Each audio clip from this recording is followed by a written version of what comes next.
Jayden currently a large favorite to win Offensive Rookie of the Year. Will take on the Giants this weekend. Meanwhile, Caleb's heading to Arizona to take on the Cardinals. Here's the odds as they stand now. Huge favorite. Jayden, Caleb, and Bo. I'm going to do the math there. Yeah. It's minus 400.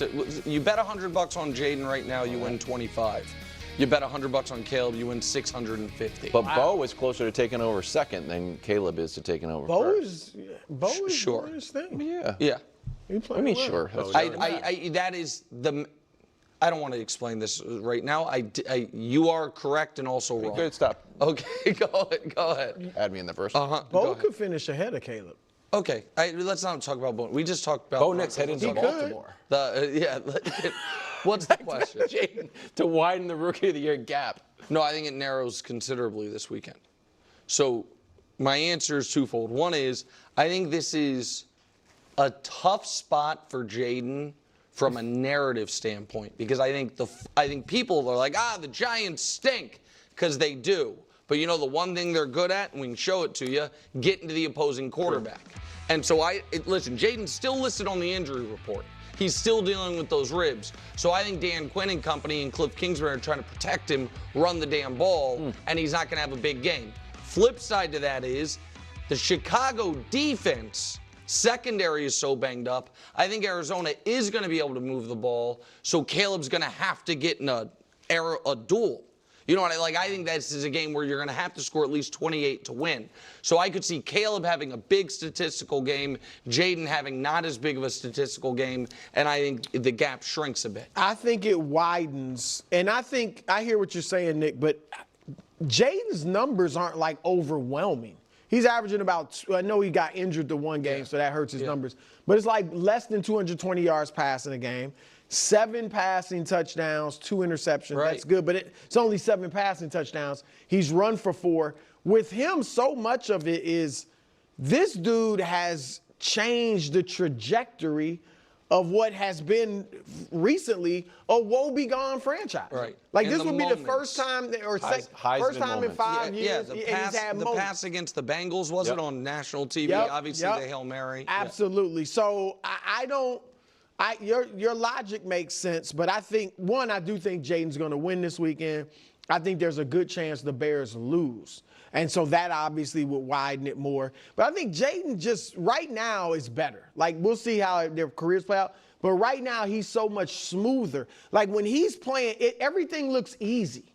He does not look anything like a rookie at all. When Caleb's cooking, he's cooking. But it doesn't look as smooth. It looks harder. It looks like he's laboring a little more. That storyline's coming down the tracks. Okay. You guys know I'm fired up today. It's wide, man. It's wide.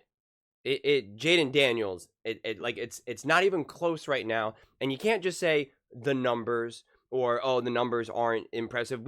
I've already been through the numbers, right? The completion percentage, what he's doing, passing yards per game, rushing yards per game, total touchdowns, the throws that he makes. So the numbers are exceptional. His numbers are literally historic, okay? Just because the numbers aren't 400 yards per game and 10,000 touchdowns and no interceptions, like, we have to understand what numbers mean. It's not just 300 yards games, 300 plus yard games are good, and anything under that is bad. If you're a quarterback, having 3 touchdowns a game is good, having 1 touchdown is bad. Like, that's not how it works. And it's kind of driving me crazy at this point. What Jayden Daniels does is so many different things. Not to mention his floor is just higher right now. Right? I'm not going to say that Caleb Williams can't raise his floor, but right now, comparing the two, Jayden Daniels' floor is of an average to pretty good quarterback. The floor of Caleb Williams is not even in the league right now. That's the difference. Okay? So that really, really matters. And although if we look at just pure numbers in terms of the ceiling of Jayden Daniels and Caleb Williams, you would say, it's kind of similar, right? They can both ball out. But when you look and see how Jayden Daniels has balled out, the throws that he's made, the decisions that he's made, the plays that he's made, it's not even close. It's not just numbers. Caleb Williams has genuinely cost the Chicago Bears games. No question about it. That cannot be denied. He got lucky that they were even able to win the game against the Titans. Again, cannot be denied. Jayden Daniels has never cost a game for the Washington Commanders. He was never the reason why they lost. That's your answer right there, man. That's right there. So it's funny to be like, it's going to considerably narrow, is what I think Nick Wright said. And it's like, where is the evidence of that? Jayden Daniels just needs to continue just keeping his floor what it is. And he's got it won. He's got the head-to-head. He outdueled him. He's got these amazing moments. And people want to focus on just the throw versus the Bengals. Great. Don't get me wrong. And the Hail Mary, great, obviously, also. But at this point, I can't even remember all the other moments because there's too many. He had an amazing throw versus the Ravens for a touchdown, I believe, against McLaurin. He's had some unbelievable throws to Ertz. I mean, he's had multiple amazing throws to McLaurin in the end zone. I mean, like, there's too many moments to even keep track of right now. One of the best Caleb Williams plays was just a designed, was a no-read throw to his tight end. That ended up being it was a great play, a beautiful play, but it was Shane Waldron's design. So again, the difference also is that Cliff Kingsbury and the Washington Commanders as a whole, they already know how to maximize Jayden Daniels. They know how to maximize his talent to the best of their abilities as a rookie. And they know how to minimize his weaknesses. Yes, he's got weaknesses. He's not flawless, just like every quarterback out there.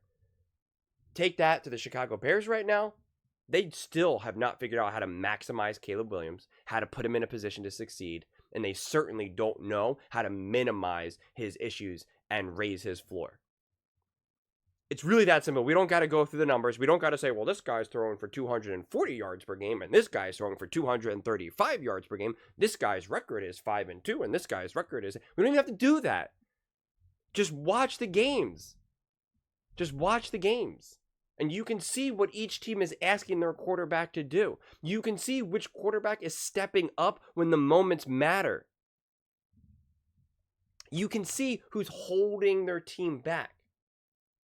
The Washington Commanders, even just against the Bears, right? Let's just use that game as a perfect example. Because we obviously we're comparing these two guys, so it's a perfect example. Caleb Williams undeniably stepped up in the last drive or so, whatever it was, right? His last 10 throws, right? Which I think was impressive, and I talked about it, without a doubt. But it can't be denied that he held his team back those first 3 quarters. Now, I've said I think it's both Shane Waldron and Caleb, but it cannot be denied that Caleb hurt his team. Whereas not once did Jayden Daniels hurt his team. If you replace Jayden Daniels with a different quarterback, right, outside of obviously the truly greats, the Mahomes, the Lamars, the Josh Allens, just another decent quarterback, Baker Mayfield, Dak Prescott. All right, I'm don't get too lost in the names. I'm just trying to think of quarterbacks that are not like truly exceptional, who step up and virtually all the time, right? Kirk Cousins, okay? If you put Kirk Cousins is probably a great example. If we put Kirk Cousins on the Washington Commanders, would they have played better versus the Bears? The answer is no. If you put Kirk Cousins on the Chicago Bears, do the Bears win that game? The answer is probably yes. There's a great chance that they do, honestly.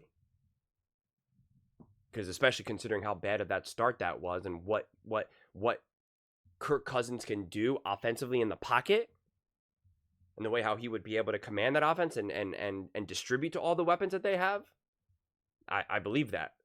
And that's not supposed to be a knock on Caleb Williams. And it's not even a knock because some other people could be like, oh, you're saying that the Commanders only won because Caleb wasn't good enough. It's like not necessarily what I'm saying either. Like all of these things can be true at the same time, right? Like it's when you're trying to like parse this all out, it's really like juggling like 15 different balls, a plate, pins, things that are on fire while balancing a chair. Like there's so many moving parts here.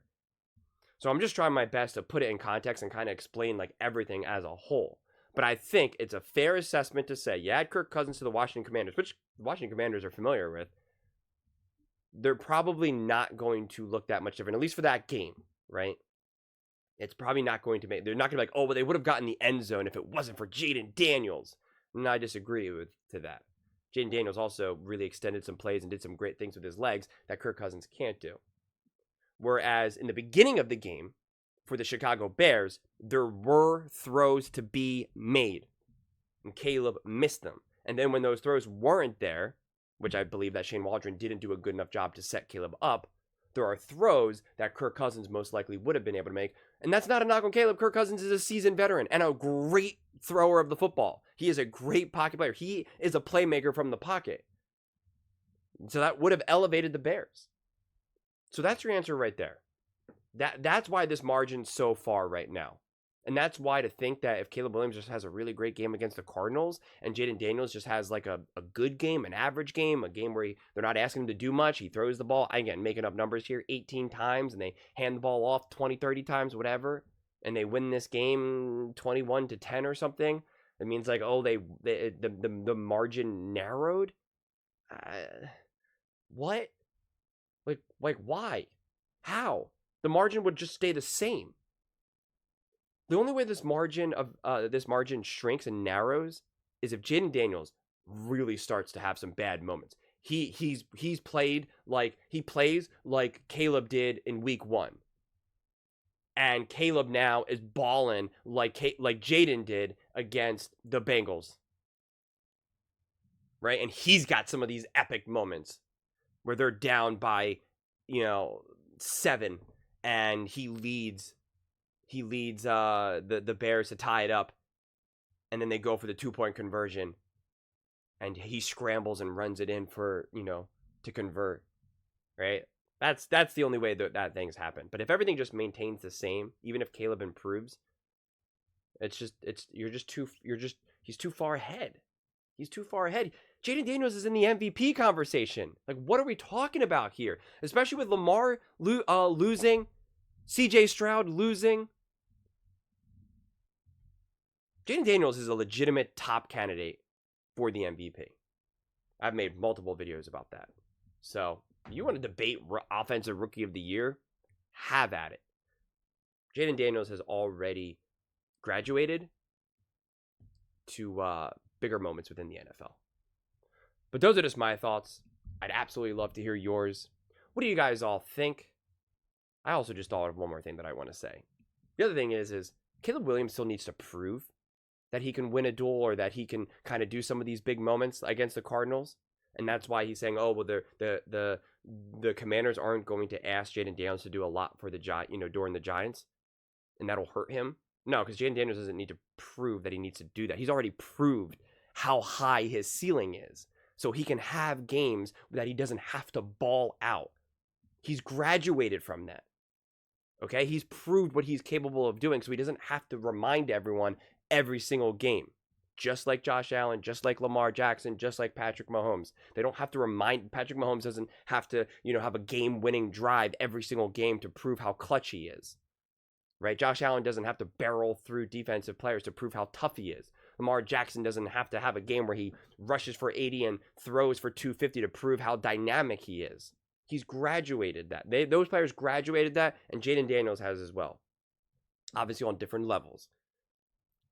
Caleb still has a lot to prove. Now I'm done. But those are just my thoughts. I'd absolutely love to hear yours. What do you guys all think about the whole never-ending Jayden Daniels versus Caleb Williams debate? Let me know in the comments below. I read every single comment. So whether you agree with me or disagree with me, either way, let's get in some discussions. Let's get in some fights. But ultimately, let's just have some fun.